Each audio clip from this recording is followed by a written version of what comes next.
This week on Lunchbox Envy, I am black on the outside, clad in a wrinkled cover, yet within I bear a burning marrow. I season delicacies, the banquets of kings, and the luxuries of the table, both the sauces and the tenderized meats of the kitchen. But you will find in me no quality of any worth, unless your bowels have been rattled by my gleaming marrow. I am, of course, Pepper! Of course. Of course.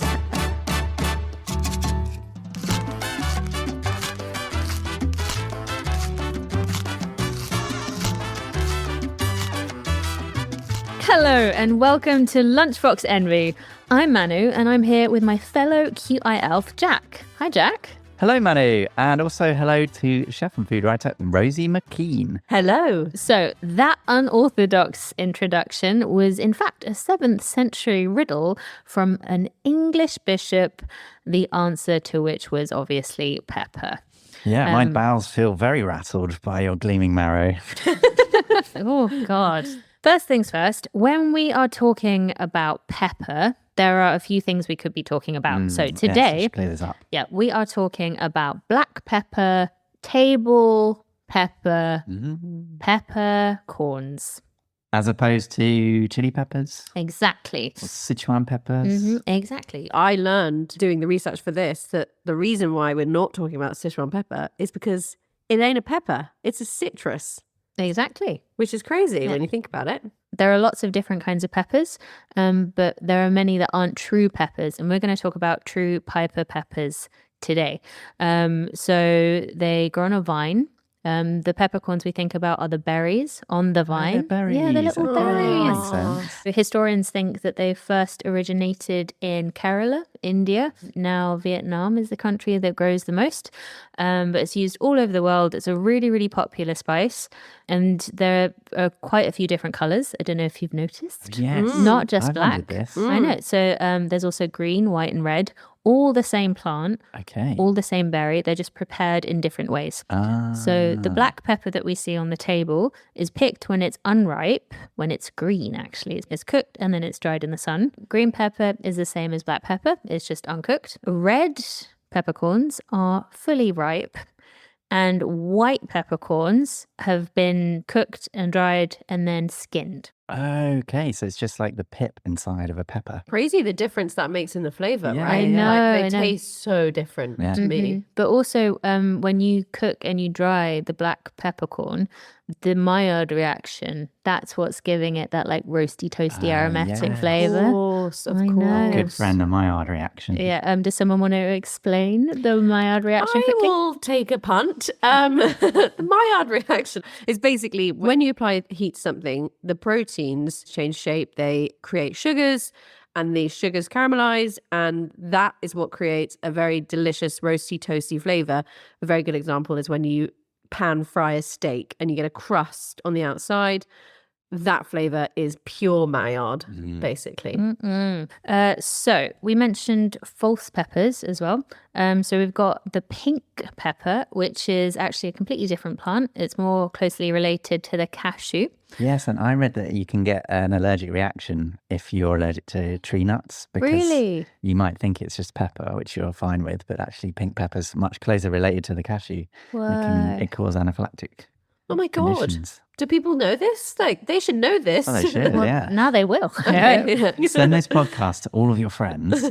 The ones with allergies. Yeah.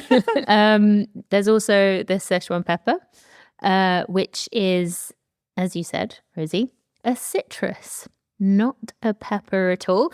And then we have peppers, as in red peppers, which are not the Piper pepper. And it's actually such an interesting story, the confusion around the chili pepper, and the Piper pepper, black pepper. Okay, so black pepper was called black gold back in the day. We're thinking about booming spice trade in kind of medieval Europe and Asia. You have like crazy trade routes around the Silk Road, which runs, Jack, do you know? Before around 1400, it was the road connection between Europe and Asia. So that's how we got pepper from India in places like France, Sweden, and the UK. And then we have the rather famous Christopher Columbus, who decides to go on a big old trip for the King and Queen of Spain in search of black pepper, because this was hot stuff. Everyone wanted it. It was very expensive. It was very tasty. So he's like, hey guys, I'm going to find you some. Don't worry. Leave it to me. And he was trying to find a different route to India, wasn't he? Because he wanted to cut out all the middlemen. Because if you go through the Silk Roads, you get charged taxes on all sorts of imports into like Mesopotamia and then the Ottoman Empire and all this. So he wanted to go around and cut out the middleman. And then, rather famously, does not end up in India. No, he does No, not. he doesn't. Ends up somewhere quite far away from India. So when he lands in the Caribbean, he's like, all right, I'm in India.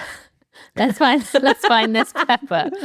He's still looking for pepper. And he's like, guys, where is it? The locals don't understand him. He's like, Mamma mia, where's my pepper?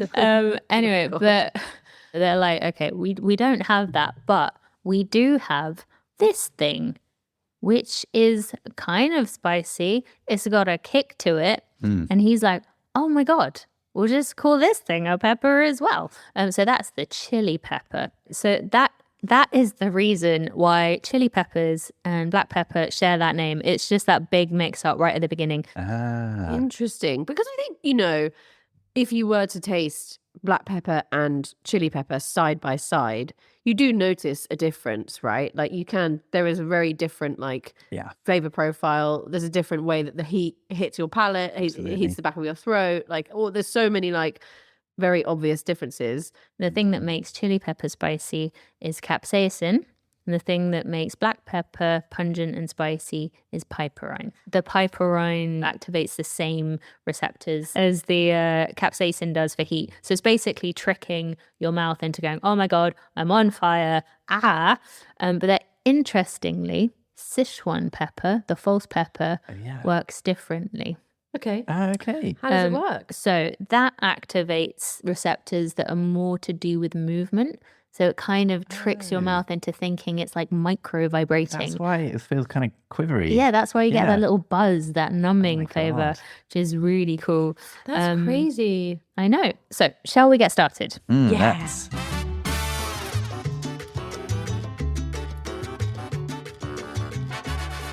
Let's open our first lunchbox, and that is you, Rosie. Guys, I've done something very nice for you all. I've made cacio pepe. Oh my God. Which you both know what that is, but just in case anyone at home does not know, cacio e pepe is a classic Roman pasta dish that translates to cheese and pepper in Italian.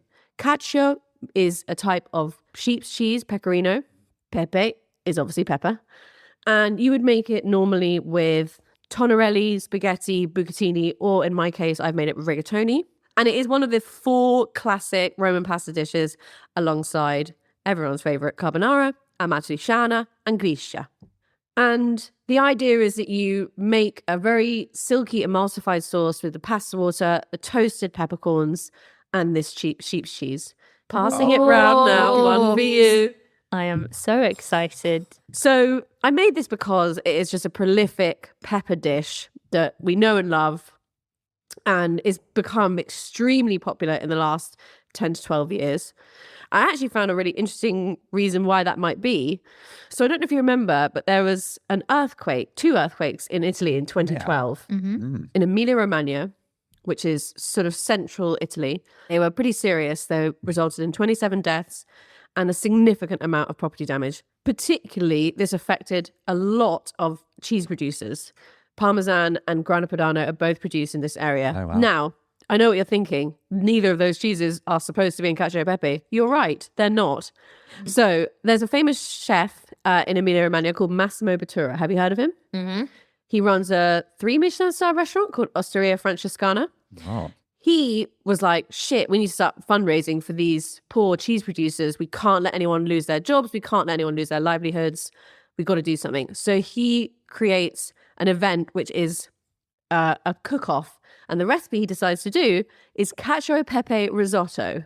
Now, that's not what you're eating. Now you're eating a pasta dish. But this cacio e pepe risotto was really, really popular. It raised loads of money. And suddenly this dish that everyone had sort of like been a bit neither here nor there on. Well, hadn't heard of it. Or they hadn't heard of it. Were like, ooh, cacio e pepe, that's cool. And that year it was voted the trendiest pasta in Rome. Yeah. And it's never looked back, basically. It's become this incredibly popular pasta dish. Lots of people in the UK are really obsessed with this pasta dish, particularly because a restaurant opened in 2016 called Padella. Oh, yeah. A very good restaurant. Like, let's give Padella its flowers. It's a great pasta restaurant, serves cheap, well-made pasta. They put on their menu a peachy cacio e pepe. Peachy is a type of wheat pasta, very thick from Tuscany. And it was just instantly viral. Like, it was viral pre-virality because there wasn't really a really huge Instagram presence back then. But suddenly this pasta was coming so big. It's just like perfectly emulsified, beautiful, silky, peppery sauce. And I think it's really appealing to British people because it's so simple and we love a simple... We are so lazy. We're so... Well, it's not even that. Like, it's seeing something really simply done and made well that's deeply satisfying. I've actually watched them make it. I did a demo with the chefs from Padella who helped develop that recipe. They use a different load of ingredients that you'd think. They use a bit of lemon juice, they use butter, and they use Parmesan as well as pecorino because Parmesan has a higher fat content than pecorino, which means it's easier to emulsify. So mine has got obviously pecorino, black pepper, and rigatoni. And I toasted my black peppercorns in the pan, added a little bit of pasta water to that. I added pasta water to my pecorino, stirred it around, made it a little creamy. And then I mixed it all together, tossed it really nicely. And it's just, a very delicious, salty and spicy pasta. Yeah, there's a real kick to it, actually. The first time I had this dish was at Padella. Oh, yeah? Really? It's one of my best friends, Joey. That was her first chef job. Oh. So she was like, you got to come down, try it. The food's really good. And she served me cacio e pepe. And it was one of the most beautiful dishes. It is great. Honestly, like, I think that restaurant has got very, very popular and it means something else now, but it's still a very good offering. So how did this become a Roman classic? Well, one thing we are very clear on, the ancient Romans loved spices. Okay. There was lots of spicing in all of their cooking. And then, of course, even through the Middle Ages, across Europe, spices were extremely prevalent. And they were sort of like a marker of you being, noble. You had, if you had spices and you were using them in your cooking, you were... Very expensive, right? Yeah. Rich. Yeah. Then, two things happened. One, in the Renaissance, the Dutch and the Portuguese improved these spice routes. They did what Christopher Columbus did not do. They went round the back and found the route to Asia and alleviated the stranglehold that the Italians had at that point on the spice trades. That made spices more accessible, firstly. So suddenly something that was really hard to get hold of was a bit easier, got a little bit more mainstream. Later, in the 1600s, in the Enlightenment, French gastronomy becomes incredibly popular, becomes the norm. Spiced food goes out of fashion. Oh, do you think that's why the word deviled arrived, which means heavily spiced? Yeah, it became the culinary pinnacle of gastronomic expression. And at the heart of it was meat, dairy, good vegetables, salt. It didn't rely on spices. And that also is because, by that point, we were getting much better at cultivating. We didn't need spices to hide the flavor of spoiling food, for example. That was one of the things they were used for, particularly in the Roman times. Heavily perfume your food so you couldn't tell if it was off or not. People just learned to cook better. They didn't need the crutch that spices provided in the Middle Ages. Fascinating. And that is why spices, particularly black pepper in this case, stopped being black gold. They went really out of fashion. At this point, peasants started using spices because they were like, great, we can use these now. They were using them a lot more in the same way that they were used previously, a little bit to sort of hide the spoiling of food, or indeed, in cucina povera in Italy to make things taste better that were ultimately very, very, very simple. So in this case, peasants that were shepherds living in the hills in Lazio above Rome and in the Apennines were using the cheese that they got from their goats and black pepper to make delicious pastas. Sounds great. And that is where cacio e pepe kind of comes from. Thank you, Lazio shepherds. But it also leads me neatly on to something that I'm really keen to talk about, which is that in Italy, particularly, black pepper is used as a spice. It is not used as a seasoning. Whereas in our country, in the UK, we use pepper very, very habitually in all of our food. Salt and pepper is written at the end of most of my recipes. Season your food with salt and pepper. Yeah, I've always found that very odd because salt is one of the few things that we eat that doesn't come from a plant or an animal, ultimately, other than lab-grown emulsifiers and stuff. It's like a pure chemical and also has very interesting properties, like it enhances flavor and it draws moisture out. And yet pepper is one of many spices. And it's weird that we don't like have salt and vanilla or salt and cumin or something like what they're equivalent. Yeah, that is. That has never really crossed my mind, Yeah. but that is so interesting. You're right. It's a mineral, right? Yeah. They do use pepper as a seasoning in Italy a little bit too. You've all seen an absolutely enormous pepper grinder Yeah, true. floating towards you in a restaurant. I mean, I sort of think that is a British thing that they've kind of like laughing at us for. But anyway, The guys that come over with the massive pepper grinder, they're called pepieres. are they? Yeah, it's like a sommelier, but for pepper. What a Didn't great know that. job. That's great. I'm going to use that. Anyway, Garçon, bring the Garçon. peppiere. also garçon is French. You do know well, that, right? I'm a polyglot. Okay. I was going to say, one of actually big friend of the podcast, he's helped us out with research, a guy called Ken Albala. Oh, yes. He thinks that the reason why salt and pepper go together on the table is to do with that shift away from heavily spicing food, as you said, when the French were like, you know what, we don't need this anymore. And spices were relegated to desserts, but Oh. pepper does not work well in a lot of desserts. Yeah. So that stuck to the table with salt, and all of the other spices went that way. That's so interesting. So to summarize, it's one of those things that actually can't really be pinholed because the way it's been used over the, centuries and centuries that we've been cooking, it has become both an important seasoning and a spice. And you shouldn't worry too much about how you use it, as long as you're not like sniffing it. Yeah, it crosses boundaries. Yeah, that's the first thing that popped into my head is like, don't snort it.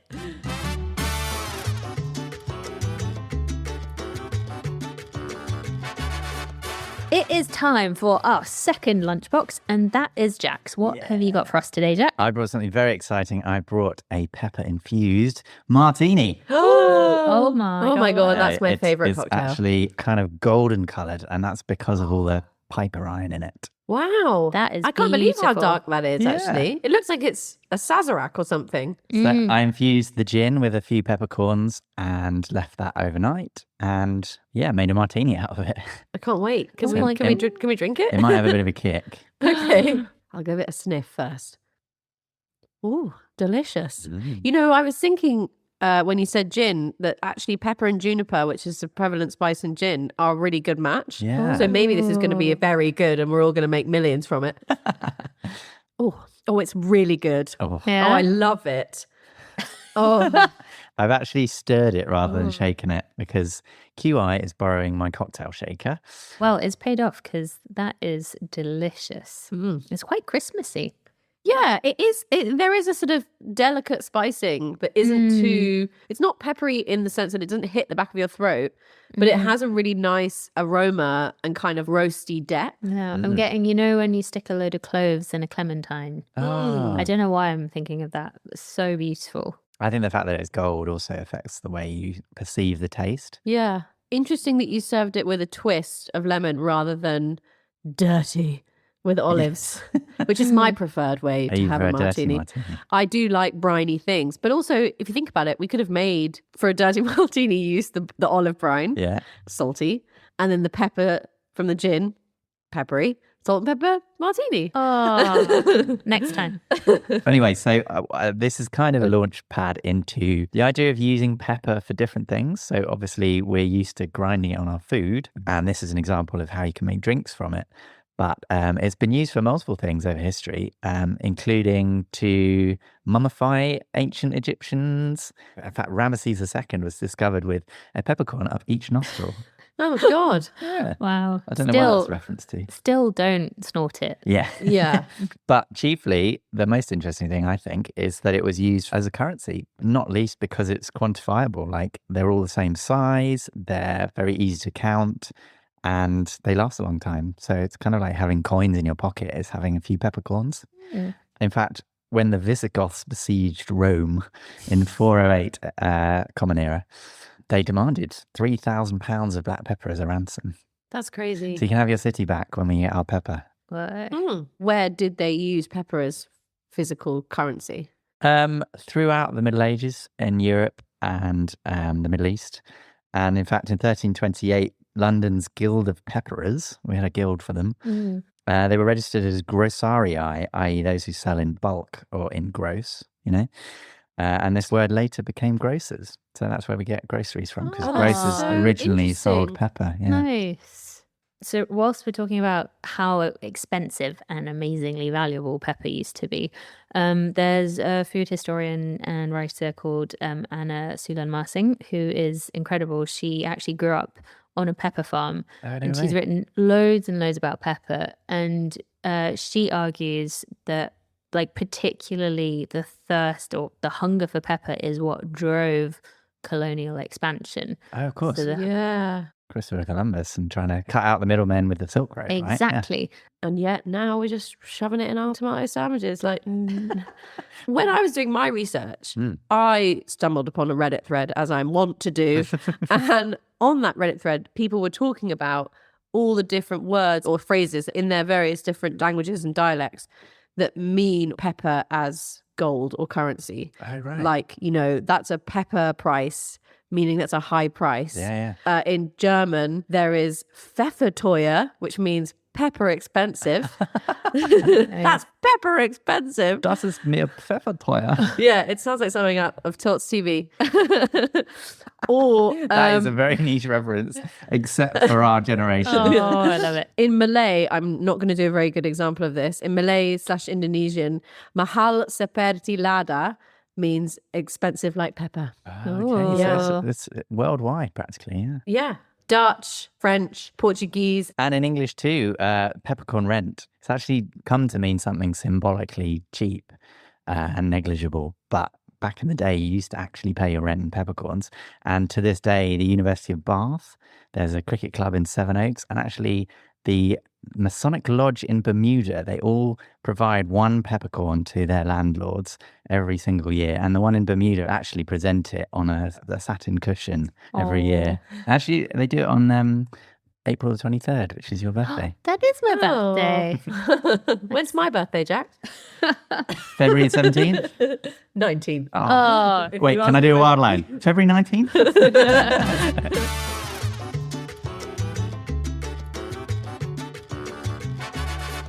it's time for our final lunchbox, and that is mine. Okay, let's open this. Ooh. I have a packet of picked black peppercorns. Say it again 3 times fast.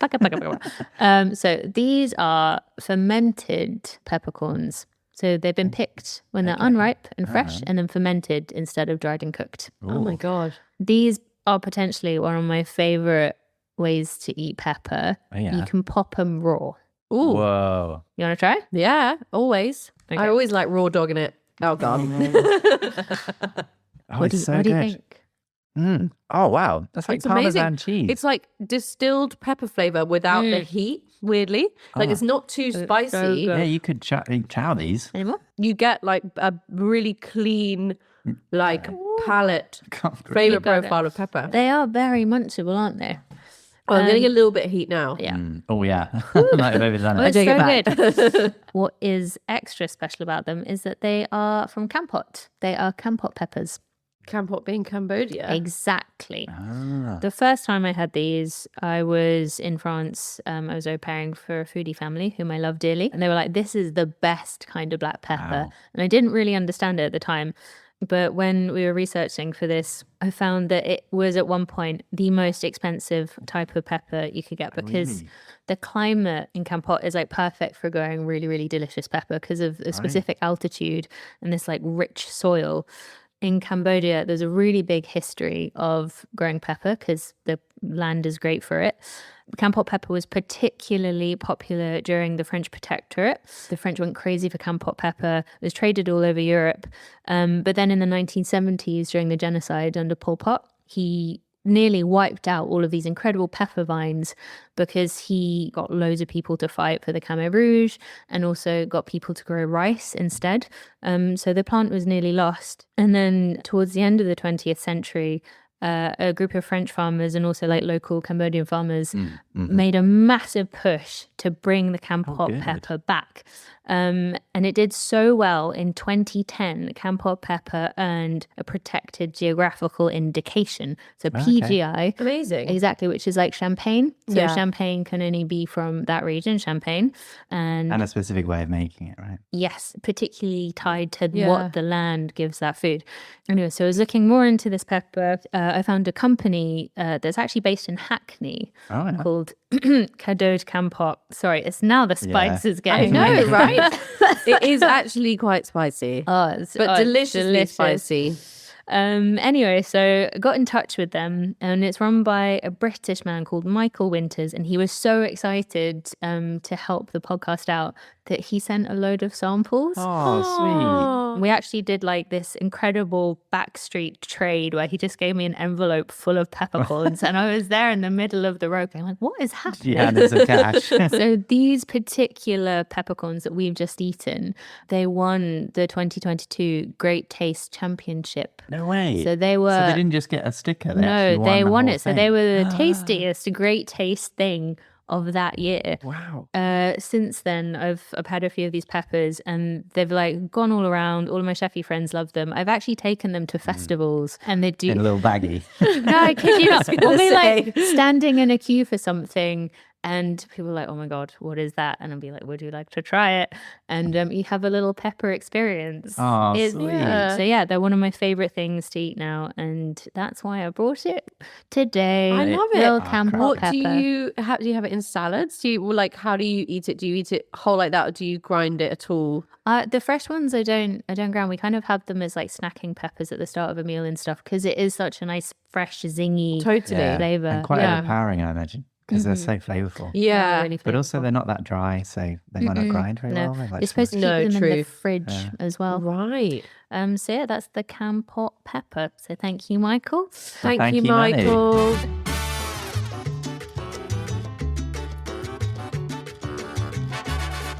That's it for this week's edition of Lunchbox Envy. You can follow us on our socials for foodie facts and podcast updates. We're on X, Facebook, Instagram, and TikTok at Lunchbox Envy Pod. You can also get in touch with us and send us your facts, recipes, or questions by emailing us lunchbox@qi.com. That's right. And don't forget, if you're enjoying the podcast, you're completely free to rate it wherever you get your podcast from. Spotify, Apple Podcasts, they both have excellent 5-star potential rating systems. And we're going to leave you with this French proverb. He who has plenty of pepper will pepper his cabbage. Which means people who have an abundance of something tend to use it freely or sometimes excessively. So watch out. Protect your peppercorns. We'll see you next week. Goodbye. Bye. Bye-bye. Lunchbox Envy was hosted by Jack Chambers, Rosie McKean, and me, Manu Oreo. It was mixed by Liang Li and produced by Alex Bell. This has been a quite interesting podcast.